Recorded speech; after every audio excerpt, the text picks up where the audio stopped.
Hi, welcome to my beginning series of throwing pottery on the wheel, and this demonstration is going to be how to throw a cylinder. There are basically only three forms in all of potterydom, and that is the cylinder, the bowl, and the plate. From those three forms we get millions and millions of shapes. So my suggestion to you is to spend your entire life looking at pictures and seeing profiles of all the different forms that you want to make, because it's endless. I threw this yesterday. It's a cylinder, a simple cylinder that will make a pitcher. It's not trimmed yet, so it's heavy on the bottom, but it's a nice clean cylinder that'll have a beautiful big handle, and that's one really good thing that you can make with a cylinder. And this is large scale throwing, which I have a video out there that you can pick up to learn how to do large scale throwing. I throw 30 to 36 inches tall, and these are cylinders, and notice that these cylinders look like stems. I also make goblets, so those are cylinders. Cylinders are endless. First thing I do is I wedge up my piece, and because it has my snail, my 3/4 snail form, the Japanese wedging technique, you have a form that's going in a clockwise position. All of the clay particles are lining up, which makes this stretchy, and they're lining up in this clockwise form. If you look at my wedging video, this will explain it further. I call this my pivotal point. This is the point that goes down on your back. So here I'm going to first make it into a ball,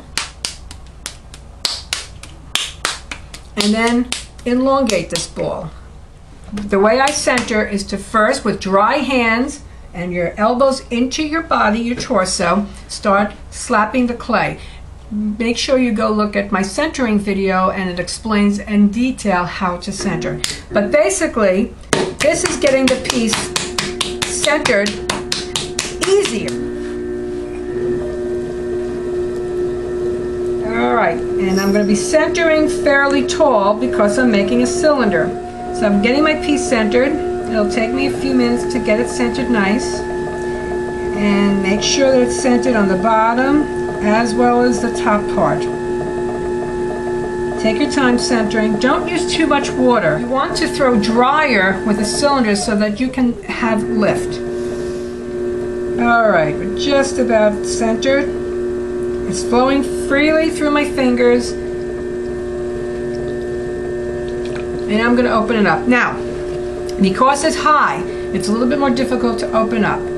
I do not want to lean on this finger. When I throw bowls, if you see my bowl demonstration, I absolutely lean on the finger. Now you don't want to. You want to go straight down and do not lean on this. It's very important. And how do you get strength to open up so it doesn't wiggle back and forth? A complete electrical circuit. Right hand is on your torso, and the splash pan will give you more support. Your left hand must touch the right hand, whether it's underneath or over. Otherwise, it's flowing in the breeze and it doesn't have any strength and support. It needs the support of your right hand. Go straight down. This is so important, to not lean and not go back and forth. Notice how strong my hands were. My hands were strong because they were getting support from this right hand. Now I'm going to go down a little bit further. I turn my hand, and instead of going straight down this way now, I'm going to go across the bottom of the pot. Okay, you can come and see what this looks like now.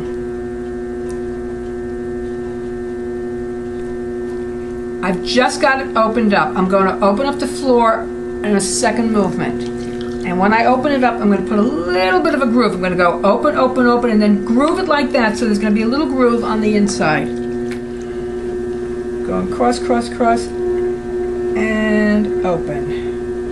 If you can see now, it's a little bit harder to see because it's a narrow cylinder. I have like a groove down on the bottom. It's flat and a groove. I'm going to flatten it out further with the sponge. Notice that I'm bracing my right hand, and I'm just moving the clay back and forth from the edge to the center, from the center to the edge on the bottom of the pot to compress the floor, make it a nice flat floor of the pot, but also to compress it.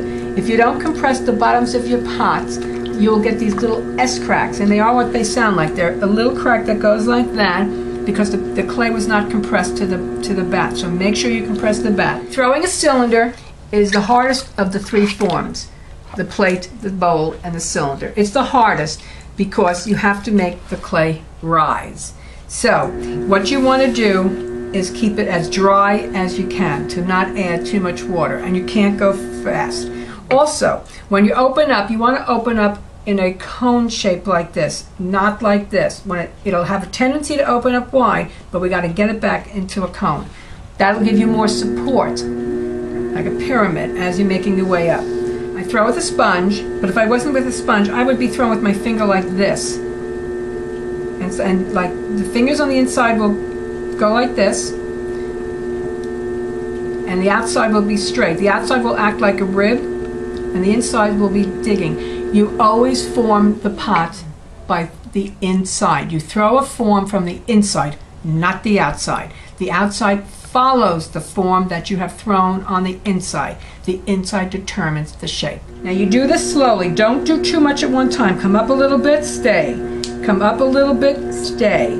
Come up a little bit, stay, until you get towards the top. And when you get to the top, compress the rim. Some people use these two fingers. I use these two fingers. My index, my third finger, and my thumb. Press in gently. Then this finger on my right hand presses down. How do I know how far down is correct? You use a pin tool like a dipstick, like an oil dipstick. You put it in the oil tank to see how far your oil is. Well, we don't do that anymore. We bring it to an attendant and they do it, but you know the idea. Put this down on your pot and go down and say, very good, I have 1/4 of an inch to slightly more is very good. Starting from the bottom again, come up very slowly. Stay down the bottom for 1 inch, squeeze together, come up, squeeze together, come up. Now notice that my hands cannot support each other, so I have to go very slowly. And then I come up straight for the last few pulls.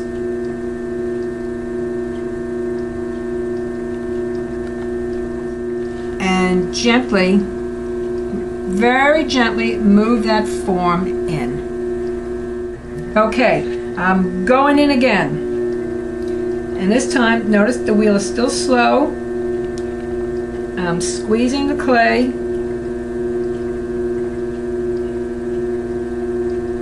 And then I'm going to reposition myself. And as soon as I can touch my hands with each other, I will. Okay. Little point on the bottom to get myself established. And slowly and gently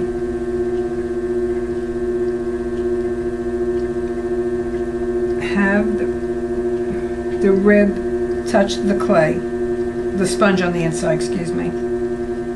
I'm going to collar in this whole piece. I'm going to start on the bottom, start collaring in. And you have to work with a little bit faster wheel when you collar in. Not slower, but actually faster. Now, what happens when you collar in, it'll make it rise a little bit. I can now do another pull. And I'm just going to go straight up.